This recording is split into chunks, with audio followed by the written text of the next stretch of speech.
अस्सलाम वालेकुम, ये this is Jawad and welcome back to another video. तो आज की इस वीडियो में मैं आपको लेके जा रहा हूँ नादरा सेंटर और हम जाके अपना पासपोर्ट बनाएंगे। तो अभी हम आ गए मेट्रो स्टेशन और अभी हम जाएंगे पासपोर्ट ऑफिस।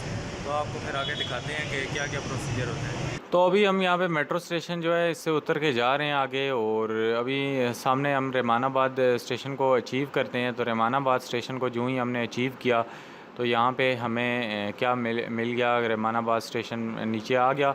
तो यहाँ पे तो ये रहमानाबाद स्टेशन है। यहाँ पे नादरा का पासपोर्ट ऑफिस भी है और साथ में नादरा का सेंटर भी है। तो ये सबसे बड़ा यहाँ पे पिंडी का स्टेशन है। तो यहाँ पे अभी हम इसके अंदर जाते हैं और आपको सारा सीन दिखाते हैं पासपोर्ट ऑफिस का।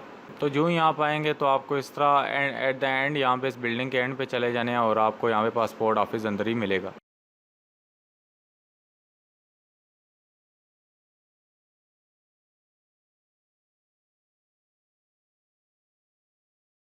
तो पासपोर्ट बनाने से कुछ चीज़ें पहले इंपॉर्टेंट हैं। आप ये नहीं कि आपने अपना CNAC उठाया और आप पासपोर्ट बनाने चले गए, तो इससे आप वापस घर उसी वक्त आ सकते हैं, घंटे के अंदर अंदर ही नादरा के काउंटर से ही आपको वापस कर दिया जाएगा। तो सबसे पहले मैं आपको वेबसाइट पे ले जाता हूँ। DGIP आपने गूगल पे आके लिखना है और इस पर एंटर कर देना है। चैनल पे नए हो तो जल्दी से सब्सक्राइब करो और नोटिफिकेशन को भी दबाओ ताकि इसी तरह की वीडियोस देखते रहो। तो DGIP की आपने वेबसाइट पे आ जाना है और मैं आपको सारी इन्फॉर्मेशन यहाँ से भी पढ़ा देता हूँ। ऑलरेडी मुझे पता तो है ही है, लेकिन आपको यहाँ पे लिखी हुई भी दिखा देता हूँ। तो यहाँ पे आपने ऊपर में पासपोर्ट पे क्लिक कर देना है। तो पासपोर्ट पे जो ही आप क्लिक करेंगे तो आपको ये सारी चीज़ें पॉलिसीज़ वगैरह बता देगा। यहाँ पे वो कहता है कि the government of Pakistan issue the passport to its bonafide citizen to facilitate their journey to provide them protection while travelling in foreign countries वगैरह वगैरह वगैरह। तो यहाँ पे आपने पासपोर्ट टाइप्स वगैरह आपको लिखी हैं और ये नीचे इनकी वेबसाइट है सारी, लॉन्च कंप्लेंट वगैरह सारा नीचे हेल्पलाइन लिखी हुई है। तो हम यहाँ से passports overview of passport application पे क्लिक कर देंगे तो यहाँ पे आपकी सारी चीज़ें आपको बता देगा। तो सबसे पहले आपको जो चीज़ चाहिए, न्यू मशीन रीडेबल पासपोर्ट। अभी आपको ई पासपोर्ट नहीं जारी किया जाएगा। ई पासपोर्ट फ़िलहाल बड़े बड़े गवर्नमेंट के जो ऑफिशियल्स हैं, ब्यूरोक्रेट हैं, फ़ौजी अफसर हैं, उनको जारी किया जा रहा है। आपको फ़िलहाल हमारे आम आवाम को नहीं जारी किया जा रहा। मशीन रीडेबल पासपोर्ट वही पासपोर्ट है जो कि जिसके ऊपर बार कोड बना होता है। तो न्यू पासपोर्ट के लिए आपको क्या चीज़ ज़रूरत होगी कि for acquiring the first time, ये बहुत इंपॉर्टेंट है, first time the applicant can visit the near relevant passport office foreign mission along the required documents. अब आपको ना पहले बार हमेशा आपको शनाख्ती कार्ड बनाना है, पासपोर्ट बनवाना है, ड्राइविंग लाइसेंस बनाना है, जो मर्ज़ी बनवाना है। पहली बार वो ऑनलाइन हो ही नहीं सकता। क्यों नहीं हो सकता? क्योंकि पहली बार फिंगरप्रिंट्स और सारा आपका डाटा नादरा खुद लेगी। आपको किसी ऐप वगैरह जो इन्होंने CNSE के लिए प्रोवाइड किया है उससे उनको नहीं चाहिए। पहली बार आपको ख़ुद जाना पड़ेगा उनके दफ्तर। आप पासपोर्ट अप्लाई करने के पहले मैं डॉक्यूमेंट्स बता देता हूँ। फिर एक बहुत ज़रूरी बात है, वो आपने अगर ना सुनी तो ये सारी चीज़ें होने के बावजूद आप घर वापस आ जाएंगे। तो यहाँ पे हमारे पास रिक्वायर्ड डॉक्यूमेंट्स में अगर आप लोगों ने ये डॉक्यूमेंट्स साथ में लाजमी लेके जाने हैं, नहीं तो फिर आपको मुश्किलात का सामना पेश आएगा। तो मैं आपको ये रिकमेंड करूँगा कि आपने जो नॉर्मल पासपोर्ट है 18 साल से ऊपर वालों का, उनके लिए ये डॉक्यूमेंट्स हैं। और जो माइनर पासपोर्ट है, माइनर पासपोर्ट का मतलब होता है कि जो बच्चे हैं, फॉर एग्जांपल आप फॉरेन कंट्रीज़ टूर पे जा रहे हैं और अपने बच्चों को भी साथ लेके जा रहे हैं जो कि 18 साल से कम है, तो आपको जो पासपोर्ट बनेगा माइनर पासपोर्ट बनेगा। सबसे पहले मैं 18 साल और उनसे ऊपर वाले बंदों का प्रोसीजर देख लेता हूँ। बेशक नॉर्मल हो या अर्जेंट हो, डॉक्यूमेंट्स सेम होंगे। Original bank paid challan fees receipt of prescribed fees. तो ये हमारे पास जो इनकी फ़ीस है, ये प्रीस्क्राइब्ड फ़ीस का मतलब है पहले से आपने जमा करा के चालान साथ लेके जाना है। ये चालान मैं आपको सारा कुछ इस वीडियो में दिखाऊंगा, वीडियो डिटेल में होने जा रही है। और उसके बाद ओरिजिनल वैलिड CNIC या national identity card of overseas Pakistani. आपका अपना CNIC आपने लेके जाना है। अगर ओवरसीज़ पाकिस्तानी है तो उसको CNIC नहीं कहते, उसको NICOP कहते हैं। तो national identity card of overseas Pakistani, तो वो आपने लाजमी साथ लेके जाना है। पहली चीज़ क्या हो गई, आपने फ़ीस जमा करानी है बैंक में जाके। नेशनल बैंक में ये फ़ीस जमा होगी। आपके आसपास जो भी नेशनल बैंक है वो आपने उसमें जमा करा के आपने फिर क्या करना है, नादरा के दफ्तर अपना CNAC लेके जाना है। उसके बाद previous passport in original with its photo copy if issued. इसका मतलब है अगर आपका पासपोर्ट पहले से बना है, आप उसको रिन्यू कराने जा रहे हैं, तो डॉक्यूमेंट्स फिर भी सेम होंगे। तो इसलिए यहाँ पे नए बच्चों का तो प्रीवियस बंदों का प्रीवियस पासपोर्ट नहीं है, इसलिए आप इसको स्किप आउट कर सकते हैं। NOC in case of government servant, अगर आप गवर्नमेंट के मुलाजिम हैं, आपको एनओसी चाहिए होगी अपने डिपार्टमेंट से। तो फिर ज़्यादातर लोग नहीं होते, तो नॉर्मल लोगों के लिए ये दोनों चीज़ें 3-4 नहीं यूज़ होती। इसी तरह फ़ॉरेन पासपोर्ट अलॉन्ग, अगर आप डुअल नेशनल हैं तो आपका फ़ॉरेन पासपोर्ट भी साथ लेके जाना है और उसकी फ़ोटो कापी भी एक करा के लेके जानी है। फ़ोटो कापीज़ लाजमी लेके जाना, क्योंकि नादरा के दफ्तर के पास जो दुकान है फ़ोटो कापी वाली, वो आपको एक फ़ोटो कापी 10 रुपीज़ में करेगा और सही आपको लूट लेगा। तो इसलिए फ़ोटो कापीज़ सारी एक्स्ट्रा भी साथ लेके जाएँ। उसके बाद अगर आपका पासपोर्ट गुम गया है तो लास्ट पुलिस रिपोर्ट आपने जाके पुलिस में एफआईआर कटवानी है और वो लेके जानी है। तो ये ज़्यादातर नहीं होता नए पासपोर्ट के खाते में। तो अगर माइनर है, बस आपका अगर नए बंदे हो, कोई आपके नेशनैलिटी वगैरह नहीं है, आपने अपना चालान और CNSE लेके जाना है, दैट्स इट।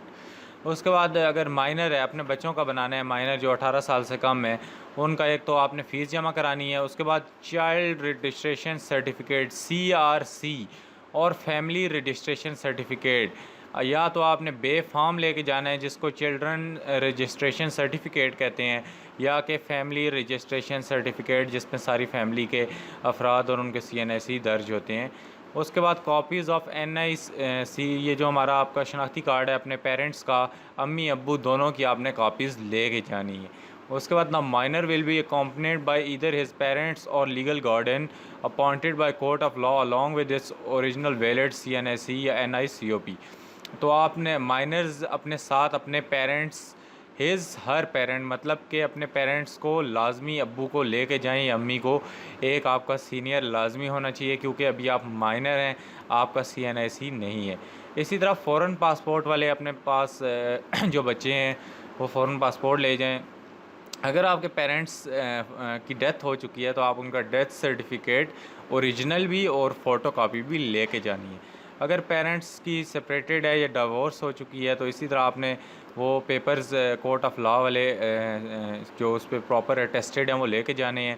इसी तरह अगर फादर गार्डियनशिप में आपने कोई किसी और को गार्डियन अप्लाई किया हुआ है, उसको डिक्लेयर किया हुआ है, तो आपने उसको लेके जाना है। उसके बाद अगर आपका छोटे बच्चों का भी पासपोर्ट गुम गया है तो आपने पुलिस में FIR लेके साथ जानी है। अब हम इसको उर्दू में भी पढ़ सकते हैं कि आपको सबसे पहले क्या चाहिए, शनाख्ती कार्ड चाहिए, उसकी फ़ोटो कापियाँ भी, जमा शुदा बैंक का चालान, और ये बैंक कौन सा, नेशनल बैंक, पुराना पासपोर्ट, ये उर्दू में आप सारा पढ़ सकते हैं। फ़ीस इसकी क्या है, नॉर्मल पासपोर्ट की 3000 है, ये KPK में है, और अर्जेंट 5000 है। यहाँ पे पंजाब में जो इसकी फ़ीस है वो 6000 रुपये है। यहाँ पे उन्होंने 6000 रुपये कर दिए। उसके बाद आपको ये वेरी कर सकती है फ़ीस जब आप जाएँ। नॉर्मल पासपोर्ट की 5500 है, अर्जेंट की जो है 9000 है, इसी तरह वगैरह वगैरह वगैरह। उसके बाद यहाँ पे फॉर 18 ईयर्स बिलो चिल्ड्रन और ये सारी चीज़ें लिखी हैं। पासपोर्ट की जो वैलिडिटी होगी, जो सबसे पहला आपका पासपोर्ट होगा वो हमेशा 5 साल का होगा, कभी भी वो 10 साल का नहीं बन सकता। और children under 15 year age will be issued passport having 5 year validity only. 5 साल से हो या 10 साल से हो, पहला जो आपका पासपोर्ट बनेगा वो हमेशा 5 साल का बनेगा। उसके बाद ये जो पासपोर्ट की जो प्रायोरिटी है कि आपको अगर फ़ास्ट ट्रैक बनाते हो आपको पैसा ज़्यादा देना पड़ेगा और 2 दिनों के अंदर अंदर आपको मिलेगा। अर्जेंट चाहिए तो 4 दिनों के अंदर, नॉर्मल पासपोर्ट 10 दिनों के अंदर मिल जाता है। तो फ़ास्ट ट्रैक पासपोर्ट आपको कहाँ फ़िलहाल मिलेगा, कराची, लाहौर, मुल्तान, कोयटा, पेशावर, इस्लामाबाद और रावलपिंडी में। बाकी अगर कहीं आप यहाँ से बाहर हैं तो आप नॉर्मल पे डिपेंड करें, अपने पैसे ज़ाया मत करें। आपको एक ईमेल या SMS दे दी जाएगी जब आपका पासपोर्ट बन जाएगा, तो आपने अपना नंबर और ईमेल सही देना है। अलबत्ता मुझे तो नहीं मिली थी, मैंने अभी तक इनको नंबर दिया हुआ है और मेरे 10 का महीना हो चुका है। बाकी यहाँ पे फ़ीस का भी यहाँ पे क्लियरली है कि अगर आप 36 पेजेस वाला 5 साल का बनाते हैं तो फ़ास्ट ट्रैक पासपोर्ट, ये जो 2 दिनों में आपको चाहिए, इसके 10,000 हैं, और अगर 10 सालों वाला बनाते हैं इसका 12,000 है। इसी तरह ये आप बाकी भी पढ़ सकते हैं, और ये कराची, लाहौर, मुल्तान, कोयटा, पेशावर, इस्लामाबाद और रावलपिंडी में ही अवेलेबल। उसके बाद एप्लीकेशन प्रोसेस क्या है कि आपने पासपोर्ट फ़ीस जमा करा के आपने कहाँ जाना है, ये मैं आपको सारा व्लॉग आगे दिखाता हूँ, पहले इसको देख लो। तो आपने पासपोर्ट ये सारा कुछ बनाना है। उसके बाद ये फ़ीस जमा करा के आपने क्या करना है, एप्लीकेशन काउंटर पे जाना है, जो भी नादरा का दफ्तर आपका पासपोर्ट ऑफिस आपके करीब है। तो मैं आपको अपनी कहानी भी आगे सुनाता हूँ। इसी तरह आपने टोकन काउंटर पे जाना है, फिर आपको टोकन मिलेगा और फिर वो आपकी फ़ोटोग्राफ्स कैप्चर करेंगे, बायोमेट्रिक्स मतलब फिंगरप्रिंट लेंगे, डाटा एंटर करेंगे और फिर आपकी वेरिफिकेशन वो खुद ही करेंगे कि आया कि इसकी डाटा शाटा सही है नादरा से। और उसके बाद इंटरव्यू वगैरह कुछ भी नहीं होता ये, और पासपोर्ट डिलीवरी आपको बता देगा कि 10 दिनों बाद आके ले जाना। तो यहाँ पे ये मरहले नीचे लिखे हुए हैं, आप इनको पढ़ भी सकते हैं। पासपोर्ट फ़ीस यहाँ पे 5 साल के लिए जो इधर आई हुई है 3000 है, ये आप फ़ीस शेड्यूल पढ़ सकते हैं। अगर आपका गुम जाएगा तो 6000 है। वैसे मैं जब इधर रहमानाबाद वाले में गया था वहाँ पे 6000 नॉर्मल की थी। अलबत्ता यहाँ पे नीचे आते हैं तो यहाँ पे आप फास्ट ट्रैक पासपोर्ट फ़ीस और नेशनल बैंक की ब्रांचेज़ और ये नेशनल बैंक का ये जो चालान है आप इसको डाउनलोड कर सकते हैं। तो ये मैं नेशनल बैंक का चालान आपको दिखा देता हूँ, ये इस तरह का दिखता है। ये आपको नेशनल बैंक से भी मिल जाएगा, अगर आप ख़ुद प्रिंट करा के इसको फिल करा के लेके जाना चाहते हैं तो करा सकते हैं। ये फ़र्क नहीं पड़ता ये कहाँ से हुआ है, लेकिन मैं आपको ये रिकमेंड करूँगा जो आपके नज़दीक नेशनल बैंक है आप उसी से कराएं। ये इस टाइप का चालान होता है, ये मैं आपको एक सेकंड दिखाता हूँ। रिन्यू अगर आपने कराना है तो ये रिन्यू की ये सारी चीज़ें हैं, तो आप इसके लिए ऑनलाइन भी करा सकते हैं। लेकिन फ़िलहाल ये जो ऑनलाइन सर्विस है आपके लिए नहीं है, ये ओवरसीज़ पाकिस्तानी अगर कोई देख रहा है तो उसके लिए है। बाकी मॉडिफ़िकेशन वगैरह करानी चाहते हैं तो आप ये सारी चीज़ें भी आप करा सकते हैं। अगर आपका पासपोर्ट गुम चुका है तो ये उसका सारा प्रोसीजर मैं आपको ऊपर बता चुका हूँ। और इसी तरह ये आपकी टाइमिंग है, ऑफ़िस की इनकी टाइमिंग है 8:30 से लेकर 2 बजे तक ऑफ़िस खुलता है इनका। पब्लिक डीलिंग और इनका टोटल टाइम क्या होता है, 4 बजे के बाद आप दफ्तर नहीं जाएंगे। और जुम्मे को भी इनकी ये जो ब्रेक होती है इसके टाइमिंग लिखें। पासपोर्ट ऑफ़िस ये इस्लामाबाद, ये सारे आप अपने जो भी आपका शहर है आप उधर देख सकते हैं, जो आपको नज़दीक पड़ता है आपने उधर ही जाना है। तो ये हमारी इंस्ट्रक्शंस थी और ये कुछ सारी चीज़ें इनकी वेबसाइट पे आपको मिल जाएंगी। ये इस तरह का चालान फार्म होता है। इस चालान फार्म को सबसे पहले आपने फ़िल करना होता है और नेशनल बैंक ऑफ पाकिस्तान में भरना होता है। केस नंबर वगैरह में आपने कुछ नहीं लिखना होता। डेट में आपने डेट डालनी होती है। नेम में अपना नेम डालना होता है। यहाँ पे शनाख्ती कार्ड नंबर, यहाँ पे आपका परमानेंट एड्रेस जो कि शनाख्ती कार्ड के पीछे लिखा हुआ है। इसी तरह यहाँ पे फ्रेश पासपोर्ट है तो आपने उसको टिक कर देना है, और रिन्यूअल है आपने उसको टिक कर देना है। तो जो चीज़ें हैं यहाँ पे वो फ़ीस आपको बताएगा बैंक वाला जो कि कितनी फ़ीस है नॉर्मल की, तो आपने वो या उस बैंक में लगी भी होती है नेशनल बैंक में, तो आपने यहाँ पे फ़ीस दर्ज करनी है और नीचे ऑफिसर अपने साइन करेगा। यहाँ पे नीचे आपने अपने साइन करने हैं। इन तीनों चीज़ों को फिल कर लेना है। ये एक पासपोर्ट ऑफिस को कॉपी मिल जाएगी, एक आपको मिलेगी और एक ट्रेजरी में चली जाएगी। बैंक आपसे 25 रुपये फ़ालतू में लेगा, वो आपको देने ही देने पड़ेंगे। तो चलें हम अपनी वीडियो की तरफ चलते हैं और फिर आपको आगे मज़ीद चीज़ें बता देते हैं। तो हम गए थे लेकिन हमारा पासपोर्ट यहाँ पे नहीं बना, तो अभी उन्होंने कहा है कि जो आपका एरिया है वहाँ से ही आपका पासपोर्ट बनेगा फ़र्स्ट टाइम। अगर आप KPK के आपके शनाख्ती कार्ड के पीछे जो एड्रेस है मौजूदा और मुस्तकिल पता, वो दोनों अगर वहाँ के ही लिखे हैं तो आपको वापस अपने शहर जाके नज़दीकी पासपोर्ट बनाना पड़ेगा। तो अभी हम चल पड़े हैं और अभी जो एबटाबाद का ऑफ़िस है पासपोर्ट ऑफ़िस, वो टाउनशिप में शिफ्ट हो गया हमें पता चला है। तो ये भी हम पहाड़ी इलाका सर्व करते हुए जा रहे हैं। अभी मैं नेशनल बैंक पहुंच चुका हूं और नेशनल बैंक में ये फ़ॉर्म फिल कर रहा हूं, और अब मैं नेशनल बैंक आपको बाहर से भी दिखाता हूं। इस तरह ये फ़ॉर्म आपको नेशनल बैंक ऑफ पाकिस्तान में मिल जाएंगे, जो कि मैं आपको लास्ट वीडियो में भी दिखा चुका हूं। ये हमारा नेशनल बैंक है। तो ये नेशनल बैंक रास्ते में ही आता है। अगर KPK वाले कोई हैं तो ये जो एबटाबाद से बनाना चाह रहे हैं। अभी हम ये टाउनशिप पहुँच चुके हैं और ये सामने हमारे पासपोर्ट ऑफिस है। तो अभी हम इसके अंदर जाके दिखाते हैं आपको। अस्सलाम वालेकुम। तो जैसा कि आप देख सकते हैं मैं यहाँ पे पासपोर्ट ऑफिस पहुँच गया हूँ। तो हम वहाँ पे गए थे पिंडी, तो वहाँ पे रहमानाबाद वाली साइड पे हमारा नहीं बना था। ये हमारे पीछे सारा पासपोर्ट ऑफिस है और अभी हम अंदर जाते हैं। हमने सारा प्रोसीजर कंप्लीट कर लिया और जाके पासपोर्ट के लिए अप्लाई करते हैं। चलिए अंदर चलते हैं।